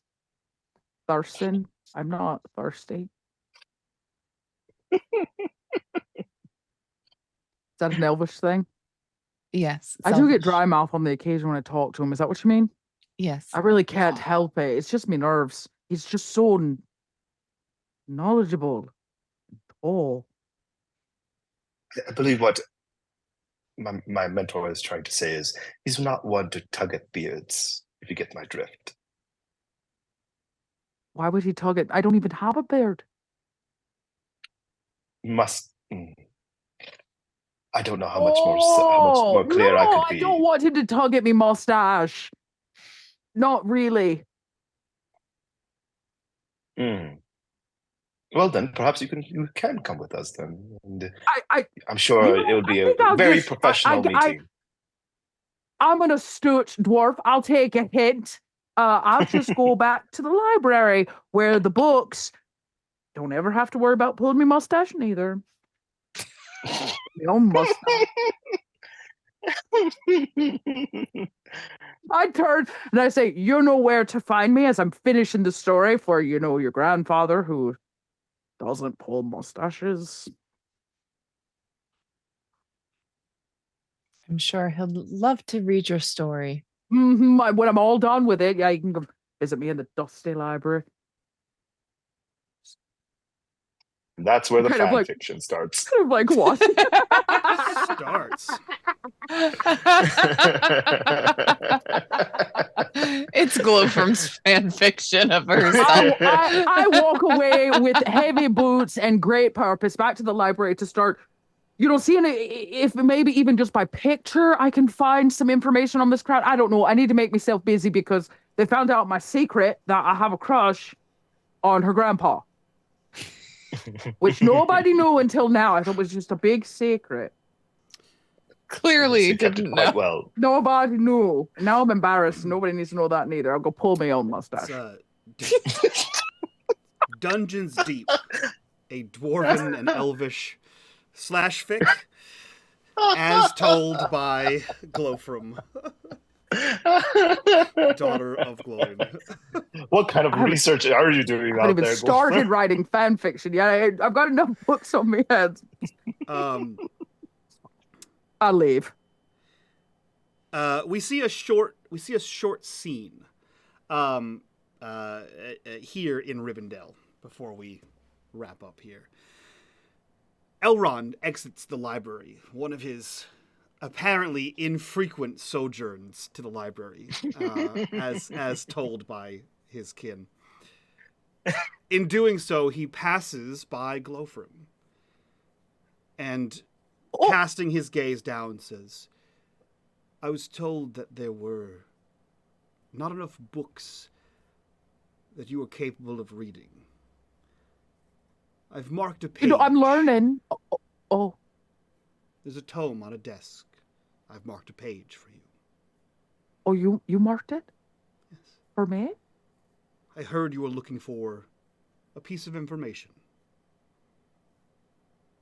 Knowledge is power and all that. I would like more information specifically from you and your libraries. How you can, you can mark pages anytime. I'll read them, all of them from start to finish. I promise. I'm learning Elvish. Elborn is slowly teaching me. It's different.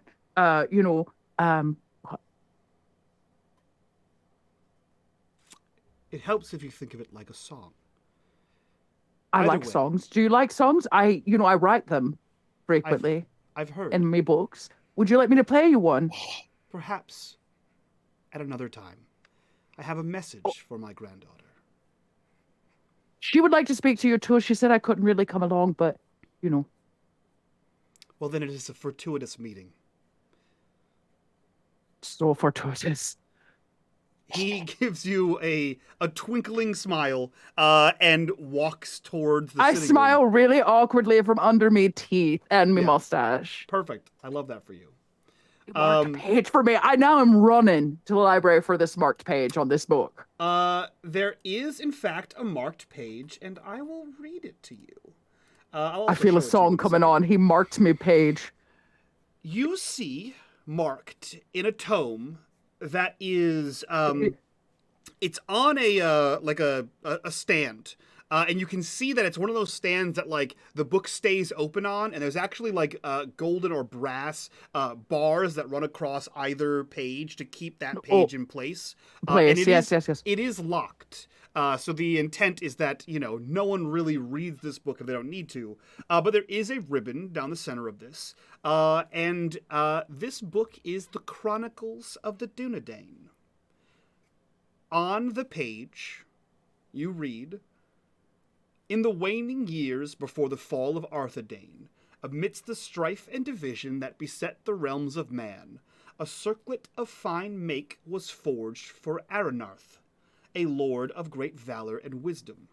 Crafted by the master smiths of Numenor's lineage, this circlet was imbued with the grace of the Eldar, meant to symbolize the unity and strength of the Numenorians. Yet as shadows lengthened over the north, the circlet was lost, its light dimmed by the encroaching darkness. That's the second time I've heard that. I'm reading and I'm writing and I'm trying not to get me greasy fingers all upon it, but but I read it front to back probably a few times because is it in Elvish? Nope. It's the Chronicles of the Dunedain. It's written in common. It's written in common. Oh. Well, that's interesting. I make note of that same sentence again, dimming its light. That's exactly how the same book described the ring.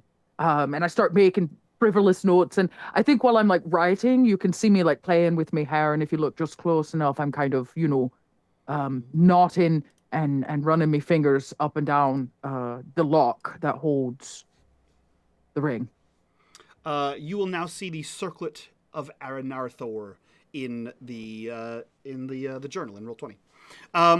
We cut from that short scene as we see Elrond stride through the house and towards the sitting room, to which he doesn't exactly pause in the room, but he does sort of waif through the room, nodding to Solheim and nodding to Orphan like he hasn't been missing for months, and in a casual, almost childish way, he looks to Elverneth, still walking through the room, and he says, "The son of Thranduil has sent another letter for you."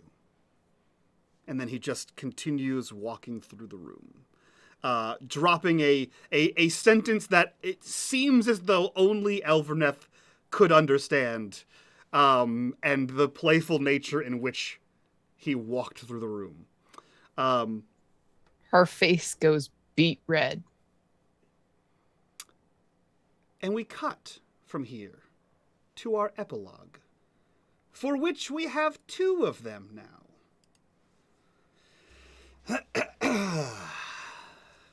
The first of which we see rolling hills at nightfall. We see the remnants of ancient towers forming almost like the spine of a great fallen beast. In and among those ruined towers, we see torches.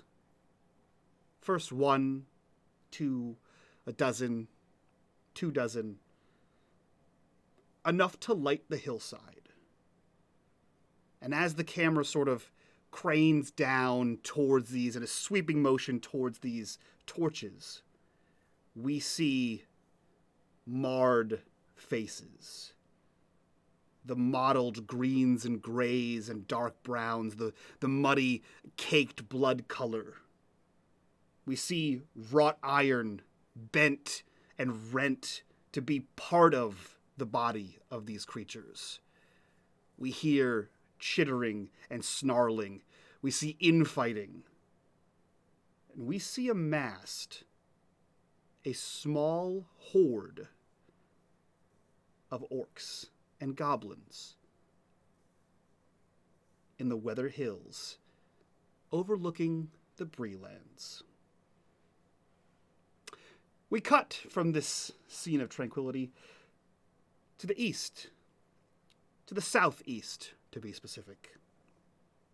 We cascade over the ruined city of Othanadil, the ancient elvish city of smiths.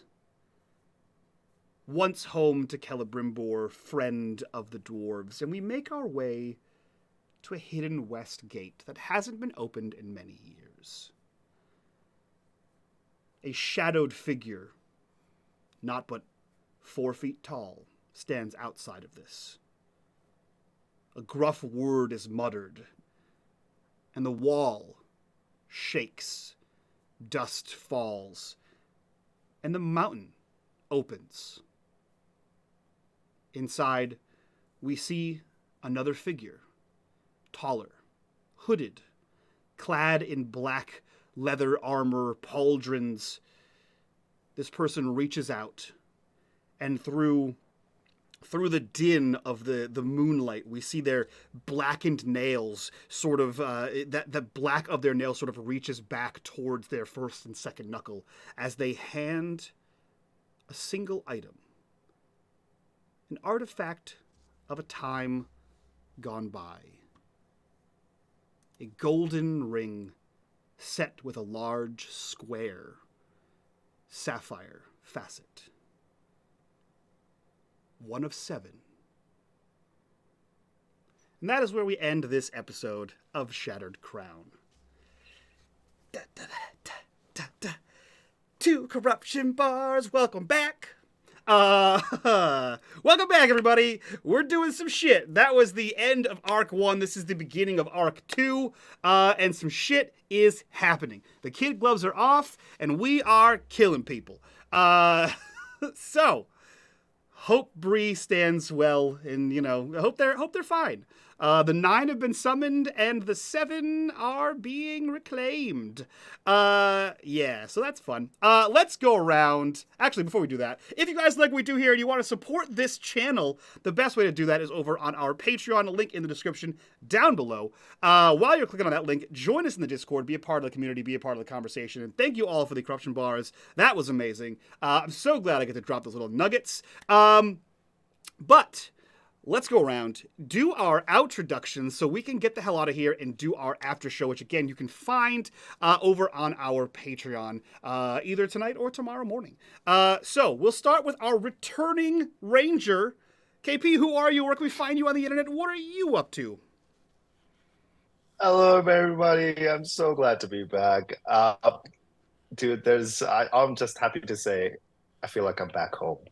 I have returned. I feel so happy, and I see my family again, and I get to play with them and tell stories again with some of the finest people I know. And